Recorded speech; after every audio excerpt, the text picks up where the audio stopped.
Hi, everyone. My name is Natalie Dawson. Welcome to Leader Talk. This show is proudly brought to you by Brainiact. Each week, we are meeting with incredible leaders from around the world to discuss all things leadership and business insights. Each person coming on this talk show has given up their valuable time for one very clear purpose: to give back to small and medium business owners. Now, as business owners, we often get caught up in the day-to-day running of our business, that we forget about our long-term goals. But what if we told you you should be optimizing your business every day so that it is ready for sale whenever you decide to take that leap? Today, Gustav, Arianto and I are fortunate to chat to our guest, Steve Finn, Director and Co-founder of Finn Business Sales, an influential Australian brand renowned for business sales, valuation, and consulting. With 20 years of experience, Steve has personally sold hundreds of businesses and franchises, amassing a combined value of over $100 million. And Steve is here today to teach us all how to build our business for sale to ensure we get those maximum dollars. Welcome to the show, Steve. Thanks, Natalie. How are you? Hi, Gus.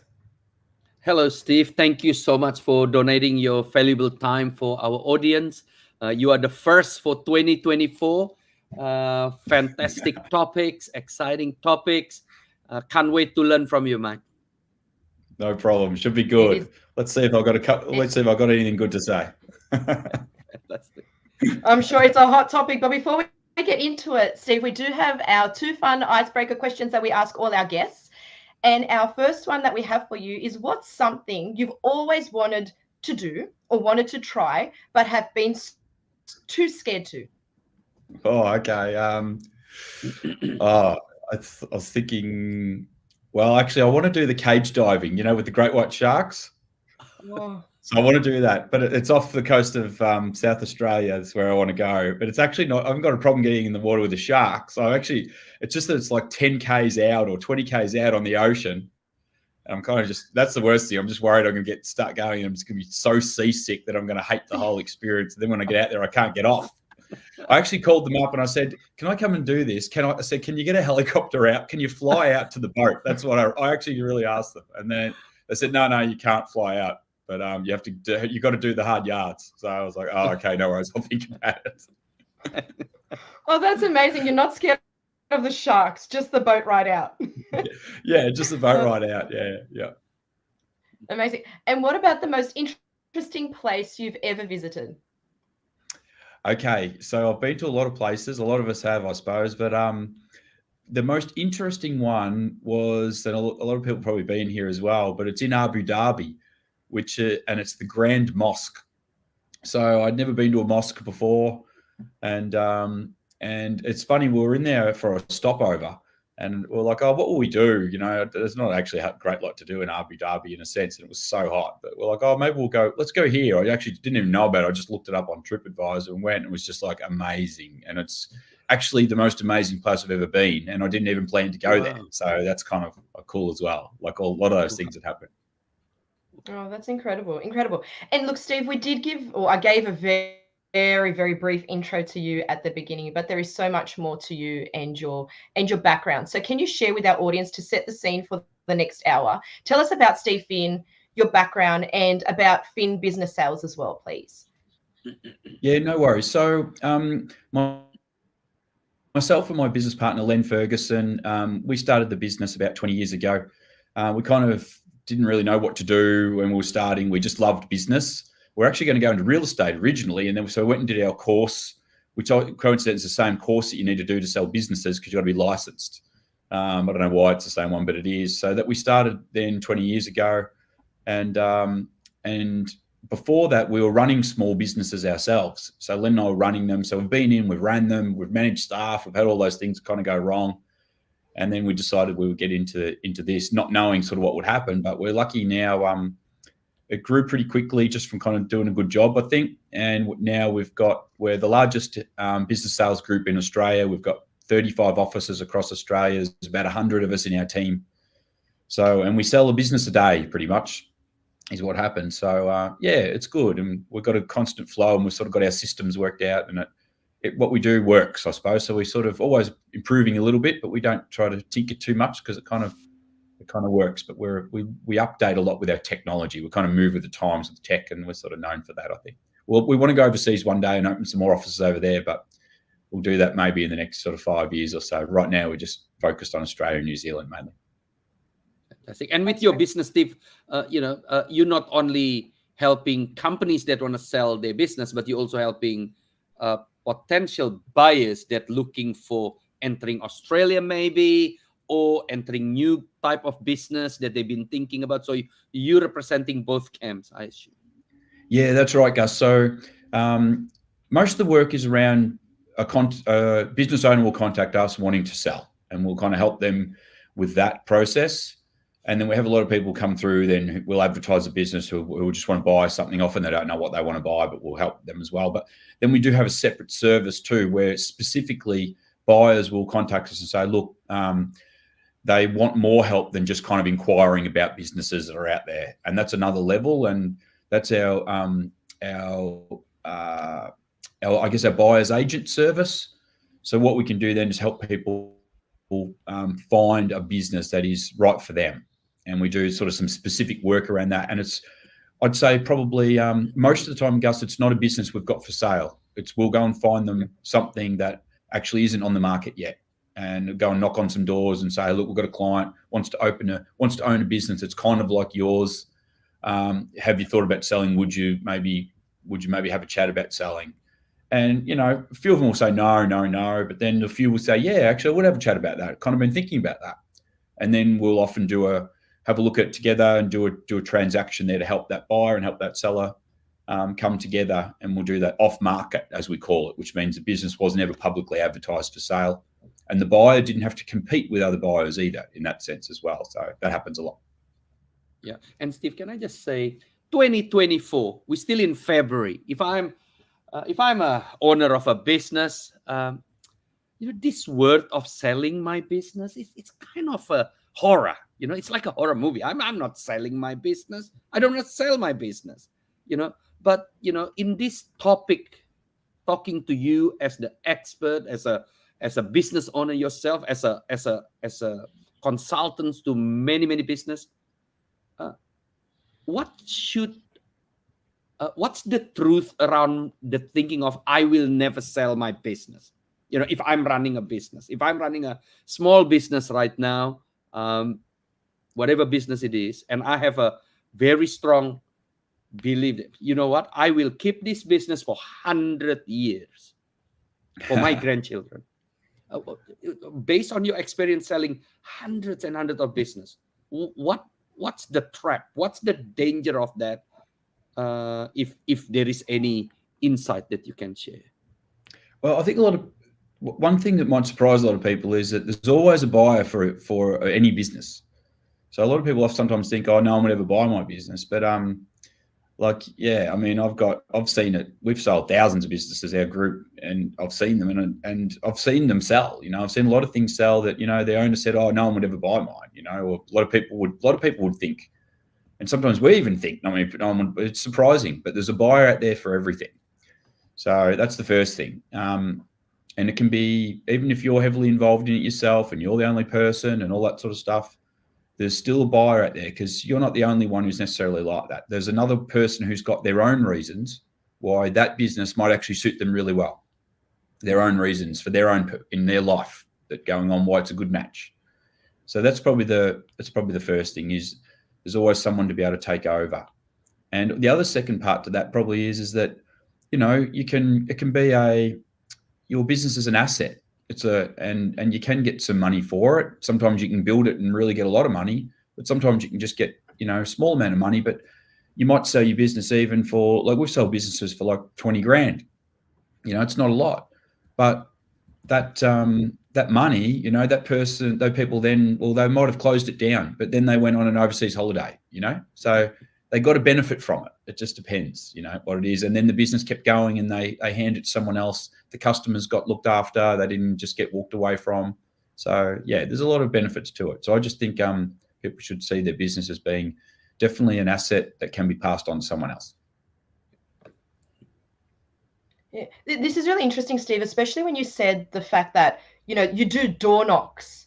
and, looking for businesses to sell. So it's really, from a business owner perspective, should our businesses be sale ready every day for that, that knock on the door? I mean, not that we want to sell every day, but should our businesses be equipped and ready to go so that when we do want to, it's all there? Like, is there, rather than just focusing on one end point, going, I'm not going to worry about my finances and making myself look transparent and all that today, I'll worry about that in 6 years. Would your advice be just make sure your business is always ready for sale for that, knock on the door, or that, that moment in life when you need to sell? Yeah, for sure. Like, I think, look, this is a simple bit of advice I would give to people. And look, not everyone will follow it. It's one of those things where we're not all onto all this stuff, and that's okay. But there's some things here that you can do. I think it's safe if you look at your house, right? How much is our property worth? Well, we can kind of jump on realestate.com and it'll pop up and say, this is roughly what your property is worth. Now, the thing about that is I reckon it's kind of good to do that every now and then, and maybe you put something in your calendar where every 3 months it just pops up. You just have a look to see, to see what it's worth now. The thing with the property is, though, is that it's fluctuating due to market conditions that you can't actually have a lot of impact on. So if things are going up, well, your property's going up. You can do renovations and add a pool and that sort of stuff, but by and large, it's driven by the market. With your business, it's the opposite. It's actually driven by you. So you can have an impact on it. So I think what everyone should do, I'd love it if I could wave a wand, I'd get every business owner in Australia to know what their business is worth now, realistically, not what they hope it's worth, but what is really worth if they were to sell it now. And then every 3 months when they submit their BAS, just have someone just double check it and see what's it worth now, because it changes value. And have you made it worth any more in the last 3 months, right? Because what you do then is you'd value it based on the last 12 months. But as the 3 month blocks move, you've got another 12 months there. See, so you're valuing it always on that last 12 months worth of revenue and profit. And I think that's the way to go. Then that way, say for example, the business is worth $200,000 at the end of last quarter. You might be able to have a look and go, okay, if it was to sell now, it's worth 210. It's gone up a little bit, but that's quite motivating. And then you might set your goal, like, okay, well, what can I do to get it worth 250? And then you can keep moving it, because you actually have control of this market then yourself. But that's quarterly. At the very least, you should do it yearly at the end of the financial year. The advantage to quarterly is you can move and adjust quicker. But at the very least, you should do it yearly to know where you're at. The challenge is looking back then and go, okay, oh, well, it's gone down a bit, and you kind of got to adjust then. It's a bigger thing to adjust as opposed to being in a quarterly. But that's what I think everyone should do. Steve, if we use the comparable example with real estate, for example, a house. Okay, I'm checking my house right now. The price is $500,000. If I sell tomorrow, it could go to 550 just by doing certain adjustment, whether I'm improving my garden, putting a better kitchen, blah, blah, blah. Now with business, many people will think the valuation of a business will depend on certain criteria. Now, obviously, number one is the profitability itself. And number two is the market or the industry maybe that they're entering. Do you have any, key areas that the business should look at for them to make sure that their asset keep growing? Number one, obviously, keeping the profit healthy will keep the asset healthy if we call their business as an asset. What are the top three that businesses have to, hey, if you want to look after your asset, your business, whether you sell it or not, and if you sell it, it will be easy. These are the three things that can help you. Yeah, okay, that's good, Gus. So I reckon it's interesting here, Liz. A lot of people want to buy extra things. They want to buy plant and equipment and upgrade this and buy a new, forklift and all these things. That doesn't add any value to the business. Even though you've gone and spent 30 grand, your business is not worth 30 grand more because you just spent 30 grand more on a forklift, for example. That sort of stuff. So I would avoid doing that. The less amount of plant and equipment you buy, the better. You don't generally always get your money back. It doesn't help. Same with a fit out. The less money you're going to spend on your fit out, if you've got a restaurant or a retail store, the better. That's hard to recoup. But the three things are, number one is your profit. So I know it sounds obvious, but number one is your profit. Your profit has to keep growing and be strong, not declining. ever declining. So your profit means the money that you make as the owner, the profitability of the business, plus your owner's wage to run it that you're taking, plus the other perks you get like your car and your phone and those things you put in there, which we call add backs. That's the first thing. The second thing is you don't let your revenue decline. So business owners, people who are buying businesses don't like to see sales dropping. You can't afford to have bad year, or that was a quiet year, I was distracted that year, or anything like that. You have to protect the revenue and protect the profit. They're the two most important things. But it's not all about the revenue going up and then the profit not doing anything either, or staying stagnant. So the main thing is keep the profit going up slightly and don't let the revenue drop. And then the third thing is if you've got a business that's lease dependent, so it's dependent on the premises where you're at and the location of it, etc., you've always got to keep good tenure, as we call it in the lease. So a good length of lease. And most business owners will know this as well. But what it means is you're ahead of it. So you're talking to the landlord always and asking for an extra option to renew. So if you've got, say, for example, a 5+5 lease, you're now 3 years into it, 4 years into it, you've got 5+1, that's risky. So it's the value diminishes once we get below probably 7 or 8 years that we've got to sell for someone else. So now you're at 6, right? 5+1. So I'd be going to my landlord now and saying, hey, do you mind if I add another +5 onto my lease? Do I add another +3 on? I just always want to make sure that I've got kind of 10 there as an option. And sometimes you can say because you're getting a bank finance and the bank wants to see that you've got 10 years, for example. So they're just giving you that other option. And always keep that tenure there, not waiting until later on. And sometimes they might say, yeah, no problem, we can do that. It's going to cost $1,000 for all the paperwork. Pay it. It's worth it. Yeah, fantastic. Yeah, it's interesting. For listeners that are listening in now, going, this is all great. I think I'm ready to sell, whether it's today, in a month's time, 6 months' time. Steve, what is the first thing they need to do? Because we're talking about selling, but it sounds like a lot. Can we, as business owners, just sell our business? Like, what is the correct process for us to start it to get maximum dollars?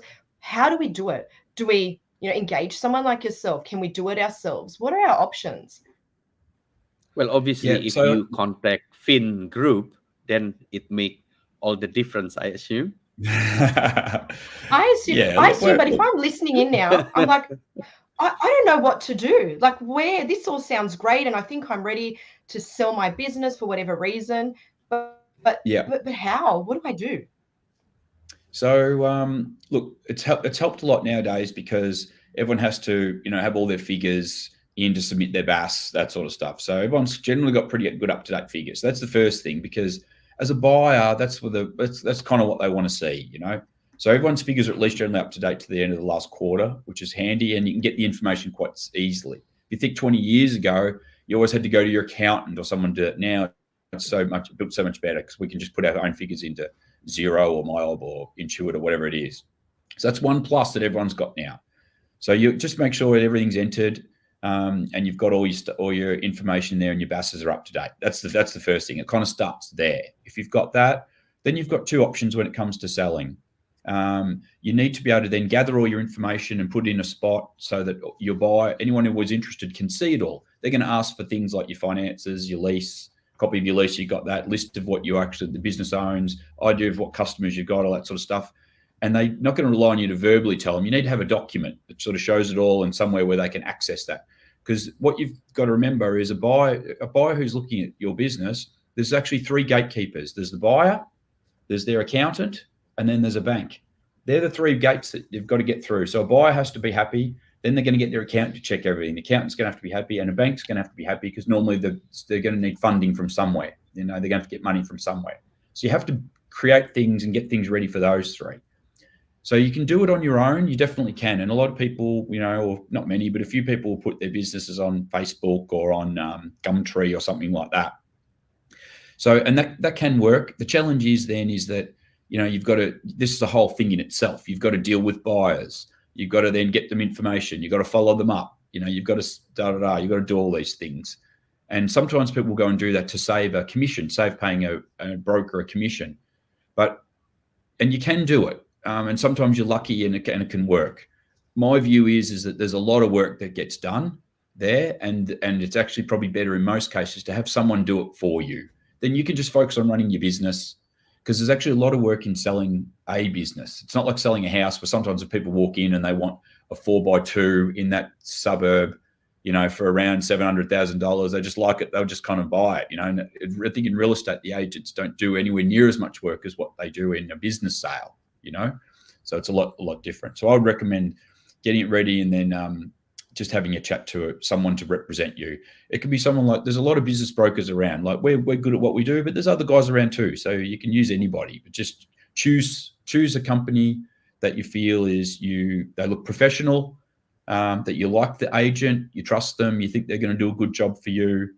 Everyone charges sort of the similar amount of fees, all the fees and that. You don't really need to go and get a heap of quotes. Everyone's sort of pretty much the same. So I think then you just choose whoever you're happy with, and just support them. Let them do, when they ask for what they need from you, give them what they need, help them, and just say, no worries, guys. I'm letting you handle my sale and business for me. I'm just going to keep running my business. So, and it's a team. So we all work in together once a buyer comes through. Yeah.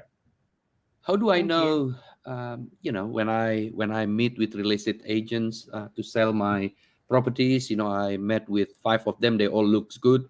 They all drive Mercedes-Benz.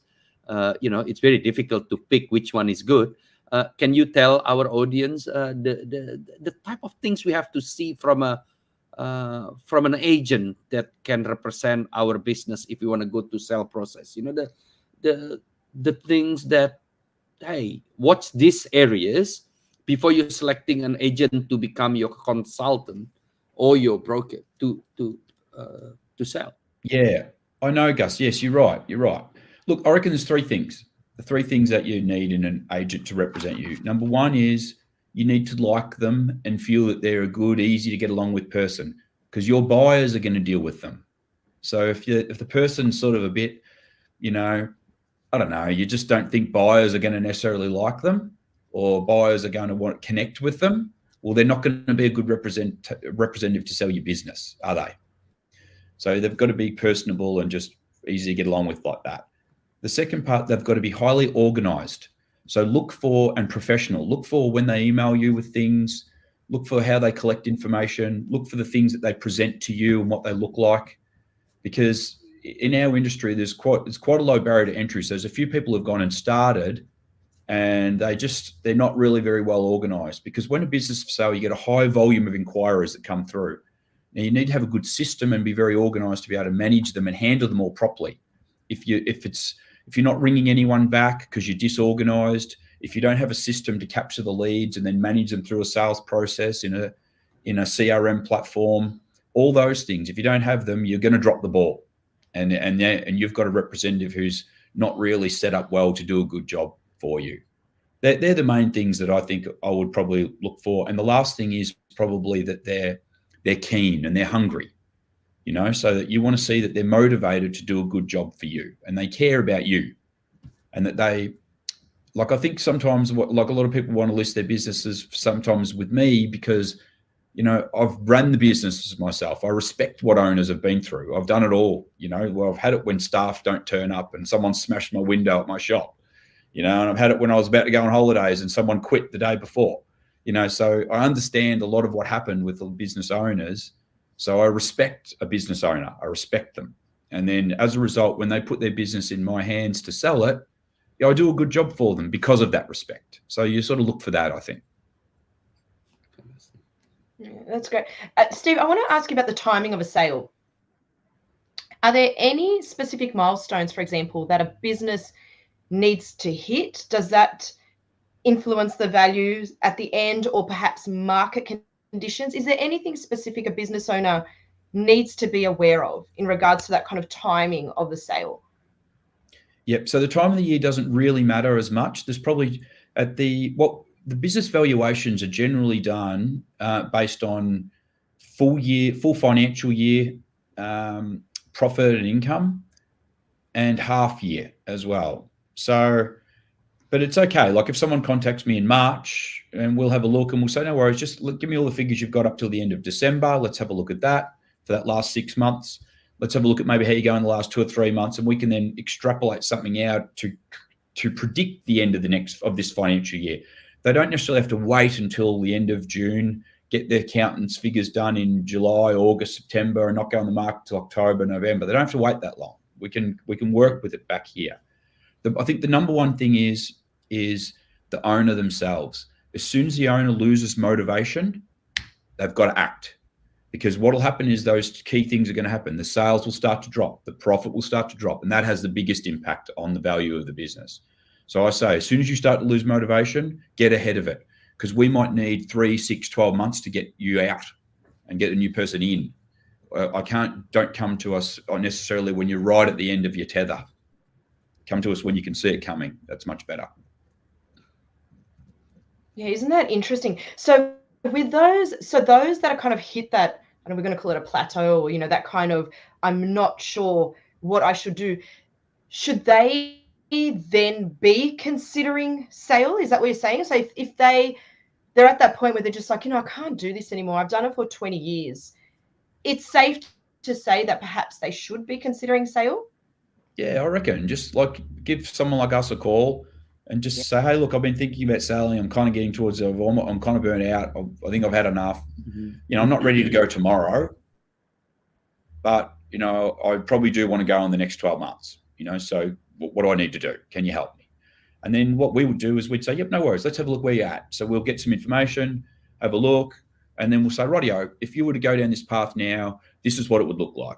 The moment you'd probably get this much for your business. It would take this long to be able to sell it probably. Here's who we would target to be able to get that done. And here's how we go about it. And here's what we would charge you to be able to go and do it. So now you can weigh all that up and see what you want to do. And Steve, what's the impact based on your experience selling hundreds of business? What's the impact once someone to start with? I lost my motivation about if I'm a business owner, and I give an example. I start losing my motivation in the last 6 months. Every day I wake up, I just can't see myself wake up at 3 a.m. to prepare the chicken soup for my noodles shop. You know, so I start feeling that, and I called the Fin group and I said to you, hey, I think that's it. You know, in the next 6 months, I have to see how I can wake up lighter than 3 a.m. I want to sell my business. And then we go through all the process. Now, during that process, what are how negative it could be to the business itself? You know, because I'm sure it impact them, their mind, it impact the feeling and passion to the business, because the minute you want to sell it, I assume that it's become difficult. How dramatic it can be in your experience once you? Yeah, I think it's actually pretty good. I think it's actually good, Gus. Like what we find happens is like we'll say to people, okay, so let's have a look. We work it all out, and then we say, yep, okay, well, let's do it. You know, so we go, and then I say to them, okay, so what you want to do is this might be sold in a month, right? But the average business in Australia does it across all business brokers, across all the parts of Australia. The average business takes about 6 months to sell. A house takes about 2 to 3 months. A business takes about 6. So I say to everyone, what you want to do now is have in your mind, budget, you go worst case scenario, right? It's 12 months. You say to yourself, it's 12. And then that way you don't lose your motivation. But the great exciting thing is what you do is you focus on that 12. Focus on that 12 months. So you say, okay, this time next year, what am I going to be doing? You've got time to plan ahead for it. If it's any earlier, it's a bonus. And then that way you've almost tricked your mind to not thinking to yourself, oh, is it this week? Will it be this week? Hopefully it's next week. Hopefully it's next week. I see. And then that can be quite, that can put pressure on yourself because you've created that expectation. I think it's better to do it the other way. Then it's motivating. You're excited, you know? Yeah. Wow, I'm making a change. I'm going to move. What am I going to do next? You know, it's turned into more of a positive. So that's what I say to people. So budget on the worst, and then that way you can focus on it and be more positive. Yeah. You mentioned, Steve, we've touched on the importance of having your finances up to date. So we all know that. So anyone listening now, your finances are not up to date, your BASs, make sure it's all done. So we know that's crucial for a business. Yeah. What about process documentation? When it comes to selling, how, in the buyer's eyes, how in their eyes, is it great to see a business, and does it affect the price of what they'll finally get, of a system that's been or a process system of a business that's been well documented as part of this whole sales process? Is that an important aspect of any sale? It's interesting. Some business owners, they put a lot of work into their documentation and their build, all of that sort of stuff. It doesn't actually have a big impact on the sale price, really. It doesn't impact the value. It can help get the sale done at the time if you've got a certain buyer who also appreciates that. Like, they love systems and they love processes. If that's your buyer and they walk in and you've got all that there, that'll really resonate with them. So it can make it easier for us to be able to sell it, to them, because it's already a positive. Unfortunately, most people across the board don't understand or appreciate systems and processes well enough, really. It's just a human thing. So it's like in a lot of franchises, they've got all the systems and processes and that there, but once people complete their training, literally after 2 or 3 weeks, they will never really open that operations manual hardly ever again. It just goes on what they've physically learnt operationally what to do, and they do it that way. So, and most people will learn that way as well. It's important, but it's not as important as what some people think. So it seems like just like every business is different, so too are the buyers. So it's kind of like you're hoping you get that buyer that, loves what you've done. Yes, that's right. Yeah, you've got to have a bit of luck, which is why, if just speaking from our side, like if we're selling a business, on average, we'll get 20 to 30 inquirers will inquire about each business that we've got for sale. And from that, you get all sorts of people, people who love processes, people who hate processes, people who are great on computers and IT, people who are hopeless at it. People who are really great with money and investing, people who are the other end of the scale. So, but what we have to do is deal with all 20 or 30 of them, because when they inquire, we don't know. We've got to give each one of them the benefit of the doubt that they are going to be the last one standing who's going to then buy it. So that's what we have to do. They all get that full attention, not knowing which one's going to be the one that's the last one standing, but inevitably of the 20 or 30, one of them is, and they end up being the buyer. Yeah. Interesting. With your service, Steve, I believe you also do some services where you prepare a business whether they sell or not sell. Yeah. Can you elaborate on some of the services that you do within your business as well?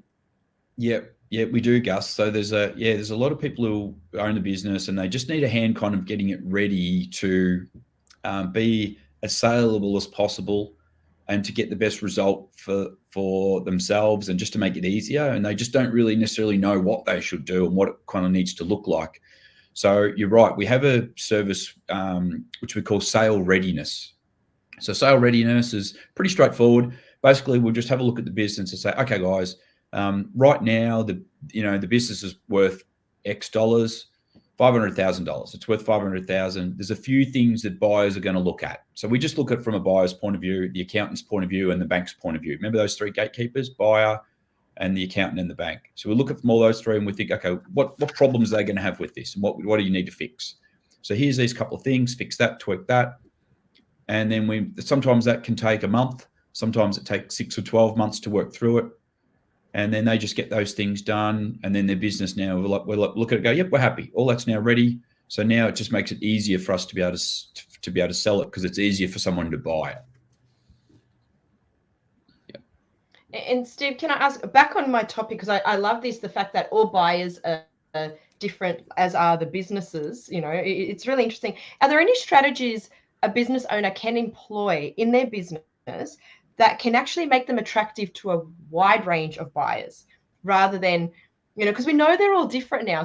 So it's got me thinking, like, what strategies can we employ to actually make? Are you saying, my business... Natalie? Are you saying if I want to sell my noodle shop, yes, how can I sell it to business brokers? So Steve buying a noodle shop instead of another guy that like to make noodles buying it. Is that what you? Because ultimately, Gus, the end point is, I don't think as a business owner, we really worry, or we obviously want it to go into good hands, right? but we don't really mind the background of the person. So, or whoever's going to buy it. So how do we make it super attractive, Gus? So in your case of the noodle shop owner, maybe, you know, maybe a carpenter will take it, I don't know, or someone from overseas, or, you know, someone young, someone old, someone from different background. We're not just going, you know, to a local person. Like, we're really making ourselves attractive to this huge market. Is there any strategies we could do to make us attractive like that, Steve? I think what I've seen people do that makes it a little bit more appealing across the board is, and you can't do it with every business. It's just can't be done that way. The revenue's often not there. But is you have someone other than yourself, the owner, who runs the day-to-day operations. Now, that doesn't necessarily mean under management, because there's different types of management. There's managing the day-to-day operations within that business, dealing with the customers and managing the staff. That's the operations. But then there's the business management, which is the financial side, the maybe stock ordering, you know, all the back end stuff. So it's not so much that, but it's the day-to-day front end operations. You have someone else who runs that who's not you.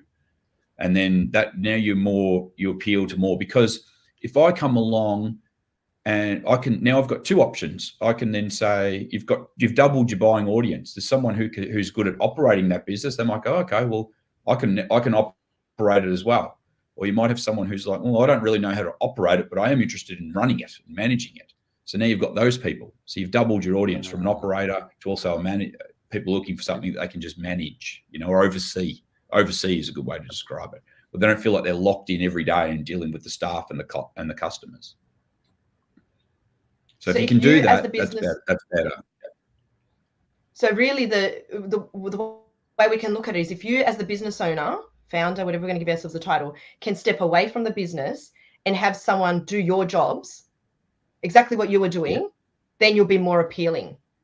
Yeah, operationally. So you are not the business. Operationally. Yeah.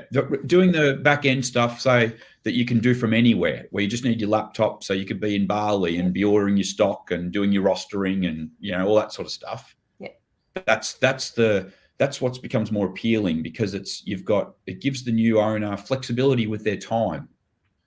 And that's the ultimate goal that most people have, you know. It's about to have that flexibility with their time, not have to go somewhere and be somewhere at a certain time all the time.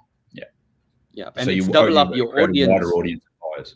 Wider audience, yes, correct. Brilliant. Wider audience, because then a carpenter can buy a noodle shop because there's someone operating the noodle shop every single day. Yeah, the carpenters will be interested in the profitability of the process itself. That's right. And if you've got, you know, say stereotypically, you've got a husband and wife, and they own a carpenter business, and he's the carpenter, and they're running the admin from behind as well, still ordering stuff, project managing things. Well, this just becomes an investment for them, and it's not a passive investment. They're still right onto it, but they're running that back end as well as their carpentry business and their noodle business. That's how that would work then. Yeah. Just need to have someone. The key thing is make sure that operationally the person who runs it, or the people that run it, it's not so you've got some, like if I was advising a buyer, I'd say if there's only one person who's doing it all, I'd go, okay, well, how long is that person going to stay for? You know, what's their incentive to stay if you take over? Because if they leave the next day, well, guess who's in there? It's you know, because you've just bought it. So, or are there layers? Oh yeah, well, that person's running it, but then they've got two assistants because it's a larger operation. There's an assistant manager who does that, assistant manager doing that. So if one goes, the other one can step up. Okay, well, that's good. I've got layers. So, you know, I've de-risked it. That's the sort of other things to think of, yeah, if you can. So have people trained to run all the operations. Ideally, you want 2 and 3 people who can do all this stuff, you know. One might be the best one at it, but you've got others who can do it as well. It's interesting. I want to ask Steve, brand building and marketing. So let's say, Gus, let's use your noodle shop example. You know, we're thinking of selling in a year time. From a marketing and brand building perspective, as a business owner, should we be doing anything to assist? Because obviously we want to get good dollars for this noodle shop, because we've put in a lot of hours, blood and sweat and tears and all those things, you know, sacrifices have been made. From a marketing and brand building perspective, is there something that business owners, or that we as the owners of this noodle shop, should be doing to ensure we get the maximum dollar at the end? Yeah, it is a good question. A lot of people ask that, should I be doing things and with that to boost the sales and, get the brand out there more and all that type of thing. Look, I think it comes back to the key things that, like Gus mentioned before, that we spoke about. Go for it. Just don't let the sales drop and don't let the profit drop. So don't go and do it all and increase your sales by 30%, but you spent, $100,000 on Google ads, so your profit went down. I'll actually, then now that's a problem for me. You've created a problem for me. I'm going to get you less money, because it makes less money. So you just got to be careful in doing it. You better to, if you look back at that, you could go back 12 months, I'd say, let's not do that. You've actually made it worse. You've made more work. Yeah. You've got 50% more in sales. You've worked 50% harder and made less money. Google got all the money. So let's go back and not do that. Yeah. So you just got to be careful. And I think I like the way you position this. Your business is your asset. So if you don't think about just because you want to sell the business, you have to look at it as an asset. You need to make sure that the asset not going down by things that we do, like what you said. So if you want to do branding, you want to do that, do it because you want to grow the asset, not do it because you want to sell the asset, because then no guarantee what the price someone want to pay at the end anyway. So you always have to think about profit revenue. That's right. By managing your costs well. Mm-hmm. Yes. That's right. And it's a saying, don't pimp your business. This is a similar topic. Don't pimp your business. Don't go and spend money and make it all look flash and fantastic. Like I said, buy new trucks, buy new this, buy new that, thinking you're getting it all back when you sell it. You're not.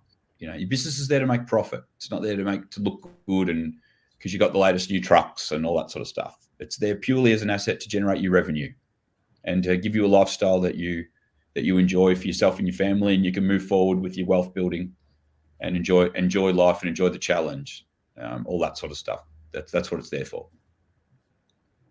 It's great answer. And I want to touch on exit strategy planning, because we're talking about selling the business and, obviously there needs to be some sort of exit strategy in place. Can you just share with our audience the importance of having some sort of having a solid exit strategy in place so that once the business is sold, we have something there? Is this something that should be considered? Yeah, for sure. I think so. So look, really everyone, just build, the main thing is if your exit strategy is just to always think that someone's going to come along one day and buy it from you, and you're a custodian of this business. Think to yourself that it's going to be around for 20 more years after you're not there. You're not the owner. So you picture it like that. So it makes you look after your customers. It makes you make decisions for the long term. It makes you, just make sure that you've got a good business, not only thinking of this week or this month. You're thinking of those things in the future. So I don't know. That's probably the main things that I would sort of look at. Yeah, you're just a custodian of it. You might have started it. You might be the second owner, but you're a custodian. You're going to hand this on to somebody else. So you want to hand it on in better condition than it was when you took it over. Give it to someone else so that it's better. Steve, do good business only, the good business metrics is only profit and revenue? What happens if I say that I have a great recipe, it's proven the last 10 years, it just people suddenly in the last 2 years since COVID, they moved to eat burgers, then noodles. But you and I know that when you eat the noodles, it's the best noodle you can probably find in Australia. Is there any other things than that can also boost? Yes, we understand that profit revenue is key. We get that. What happens if the profit and revenue is clearly impacted by situational challenges?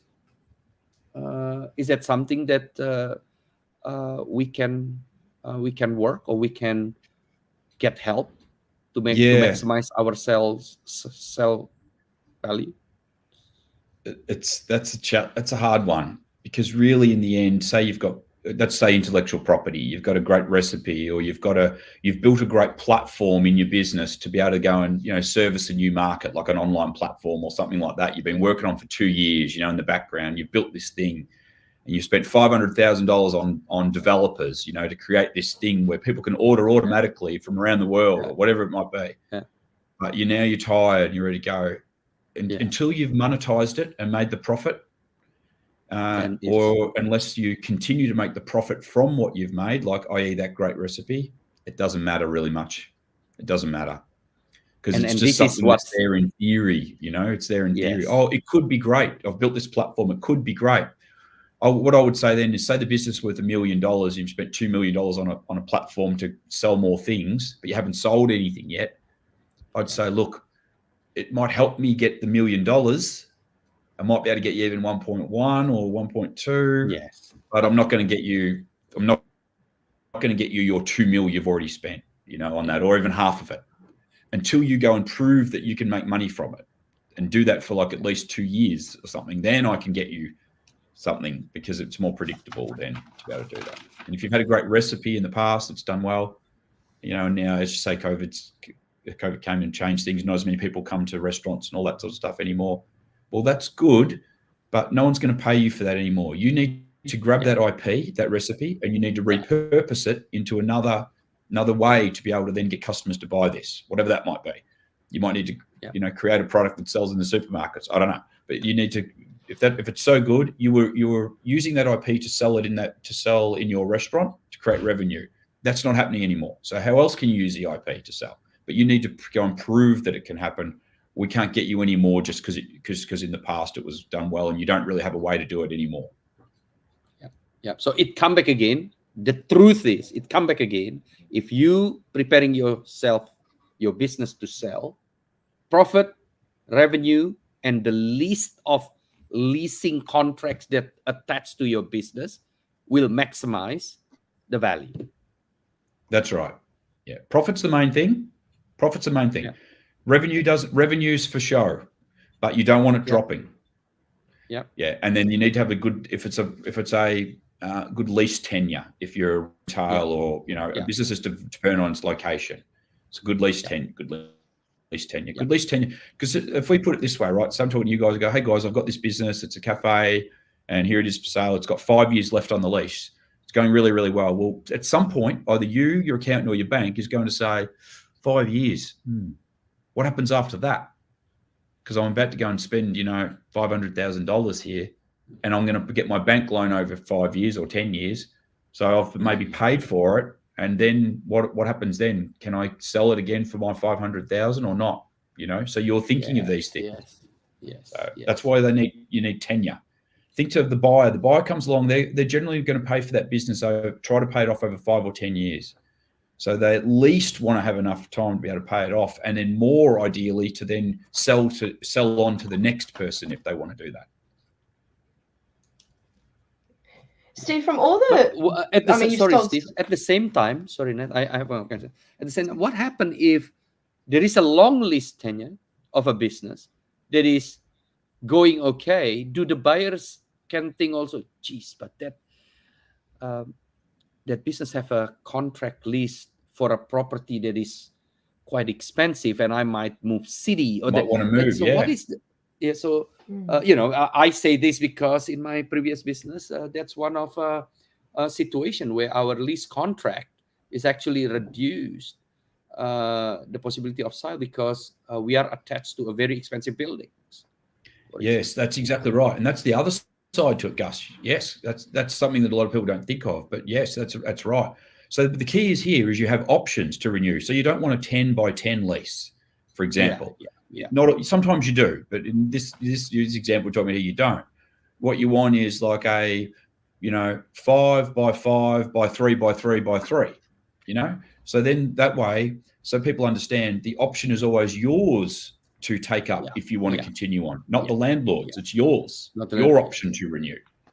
So now you've hedged your bets. You might get 5. You go your first 5 years, and you're like, shivers. This is kind of too expensive for us here. We thought we were going to do 50 grand a week in sales, and we're going to pay, you know, $4 grand a week in rent. but we're actually doing 30 grand a week in sales, and we're paying 4 grand a week. So we've kind of, as soon as we can, got to get out of here and move to somewhere else. Yep. Steve, I'm looking at the time, but Steve, listen. So business owners are listening in right now, and whether you've convinced them or they're having thoughts about, you know what, I'm ready to sell. If you could give them three tips to take away with them to set themselves up for a successful sale from today, what would those 3 tips be? Just, they want a successful sale. Steve's convinced me. I'm at that point where maybe I've reached that plateau. I can't do it anymore. What are 3 things that they can take away from today? I think the number one thing is use a broker. Doesn't matter if it's us, but use a broker and get a good one. Don't do it yourself. I reckon that costs people a lot of money. I've seen scenarios where they save themselves $10,000 in commission and sold it for $50,000 less than what we could have got it for. It's like they're down 40. It's a lot of money. So that's the first thing. Yeah. The second thing is don't overspend in your business now or anything like that. Don't buy new things. Don't do that. And the main thing after that really is just to protect your profit. Like I sort of said then, just if it's been going down, say it's been going down the last 12 months. Sorry, not my computer then. If it's been going down the last 12 months, but you're also at the same time running out of puff yourself, that's okay. That's okay. We do this all the time. It's not the end of the world. It doesn't be like, oh my God, I can't sell it because Steve said you've got to keep, the profit up and the sales up, but that hasn't happened, but you run out of puff. That's fine. The main thing is your own, how you're going yourself. If you're out, and you're worn out or you're close to it, go to us or whoever it is and just start getting that ball moving. Sure, we won't be able to get you quite as much as we would have, but the longer you go, the less value it's dropping monthly, So let's get in there and let's get you out now while you can. Get you whatever that lump sum is that we can get you. You move on to something else. You've got some money. Sure, you might have got a little bit more. It doesn't matter. Life's short. We're just here to move. We've got to stay happy. Move on to the next thing where you can wake up every day and be happy to go there and have this off your shoulders. As for business owners, as we know, it's a huge thing. We carry this whole thing on our shoulders and it's massive. So anytime that that if we're not enjoying it, we should change and do something else. A lot of people then wonder what they're going to do. Don't worry, we're not going to sell it in 2 weeks and you're going to be standing there thinking, what am I going to do? You're always going to have 2, 3, 4 months notice of by the time someone comes in and takes over and do what they do. You're going to have plenty of time to know what you're going to do and work something out. So don't think you need to know what you're going to do next before you start this. Start it, then now start thinking about what you're going to do next while you're motivated on that end goal for what we're about to get you when we sell that business, in the next few months. Yeah. And Steve, I always think, a business that we own is a passion and it's a dream when we create it at the start, whether it's 5 years ago, 10 years ago, 20, 30, whatever it is. When that time comes, and I'm representing a noodle shop that is not doing well. So if it's doing well, I think it's easy. I say, Steve, my business doing well, profit going up. I'm ready to retire in the Bahamas, sell it. No problem. I think I can. But when my business going down, there's a lot of pride. There's a lot of ego going down. You will ask a lot of questions. I'm not comfortable to say, look, Steve, the best noodle shop that I have right now is minus in profit. Like how painful when you say that, number one is use expert help, use broker. Yes, but then I have to strip my, everything about what I have in the business. Is the process quite? I don't know how to ask this question. Is the process kind, or the process will be brutal? It's a. I do. I know. Because you're opening up. You'll be vulnerable absolutely. now. I come with you with all the jewelry because I'm a business owner. But then I have to say, but Steve, I lost money every single day. Yeah. I think, what I think, Gus, there, the main thing is that's where I think I just have a couple of conversations with a couple of brokers But if you find someone who's ran their own business, we all know, right? We all know where we've all been there. We've all had times when we were starting out, when we struggled. We've all had times when we were going really well. We've all had times when it wasn't going that well. So we've got that empathy. So I never judge anybody. I understand, I've been through all of them myself, all parts of it. So to me, that doesn't really worry me. It doesn't even enter my mind. It's just like, okay, where are you at now? There's no judgment, obviously.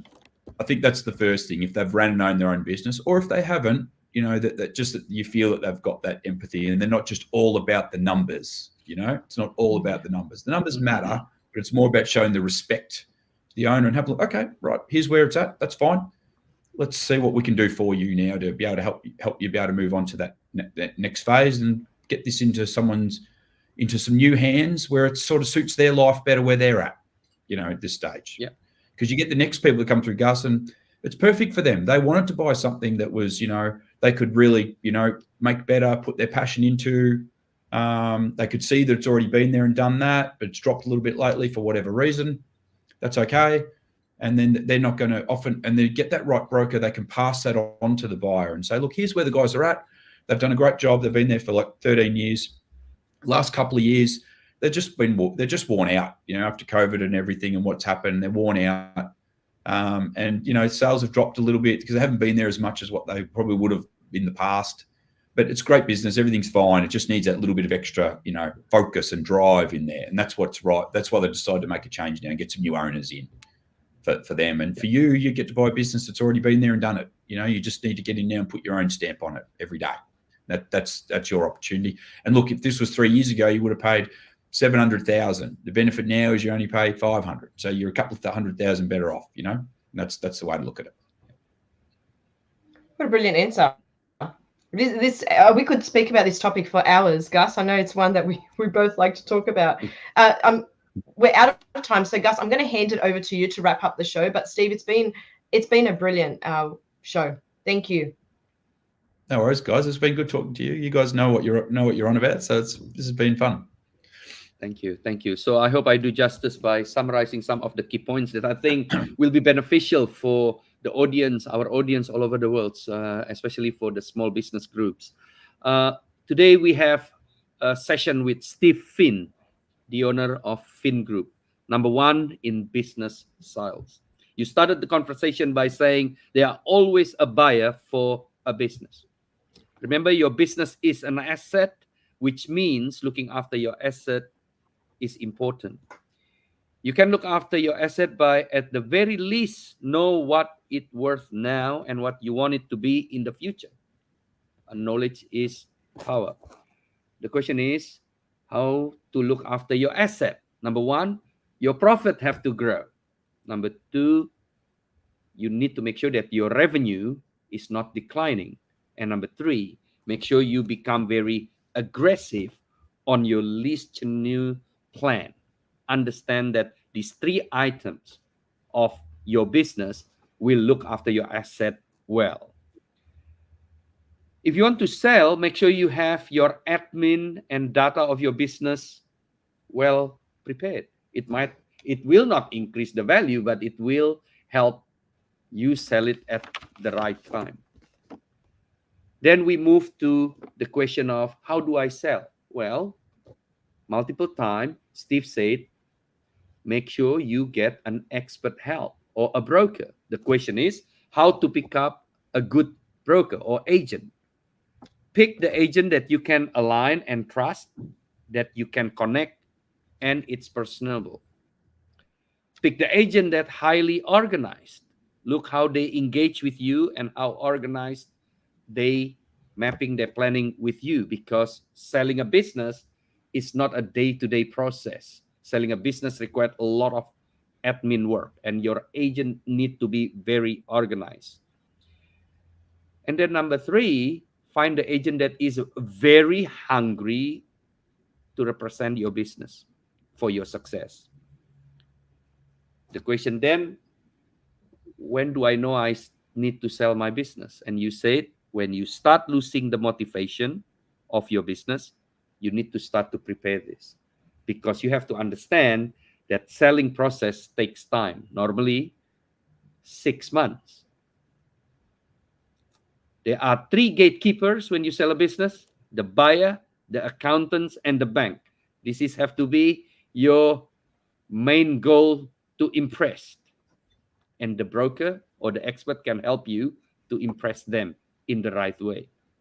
Don't pimp your business, as the value might not be increasing anyway, as you need to remember profit and revenue is key in the process. And lastly, you said, and if you want to sell, once again, use expert help or broker. Don't overspend. Remember profit, and always protect your profit and revenue. Steve, thank you for your insight on behalf of Brainiact, Leader Talk, Natalie, and myself. We can't say enough thank you for your donation of your time. This is commercial, non-commercial podcast, so your insight is going free to all our audience all over the world. Thank you so much. Pleasure, Gus. Thanks, Natalie. Thanks, Steve. It's been an absolute pleasure having you on the show. And thank you, everyone, for tuning in. For more information on Leader Talk and for some great resources to help your business grow, check out brainiact.com.au. Bye, everyone.